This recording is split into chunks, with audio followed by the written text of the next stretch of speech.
Trooper Daryl Thomas makes more money than any other law enforcer in Louisiana, more than any district attorney, police chief, the attorney general, even his boss, the superintendent of state police. I'm outraged. Last year, taxpayers paid this trooper $240,000.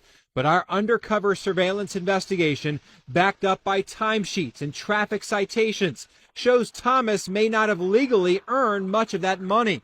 This is absolutely, as a matter of criminal law, theft. August 17th, on his timesheet, Thomas claims he started work at 7 that morning, but our undercover camera waited and spotted him leaving for work 2.5 hours later at 9:32.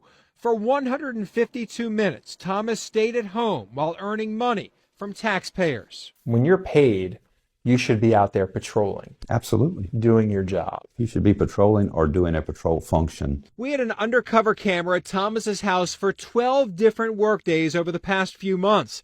What we found, for all 12 days Thomas claimed hours on his timesheet he didn't work. You don't have to take a class in criminal law to know that you can't submit fraudulent timesheets. September 4th of this year, Labor Day, Thomas billed taxpayers for 16 hours. The first 6 hours he worked a ticket writing overtime shift in St. Charles Parish.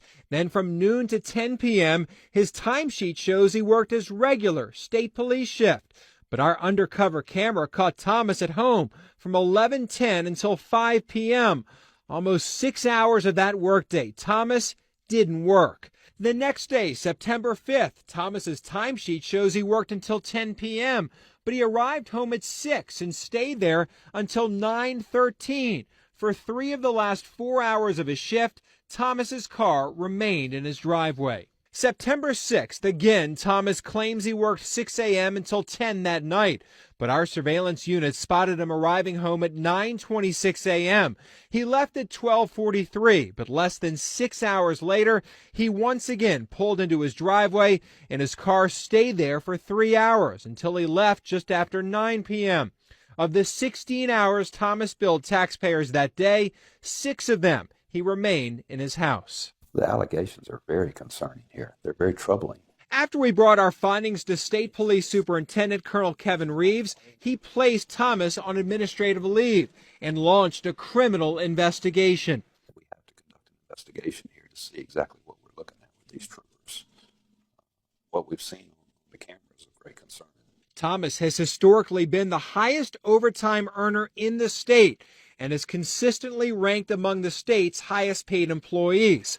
The last 2 years, he's made $240,000. Each year, that included $147,000 in overtime.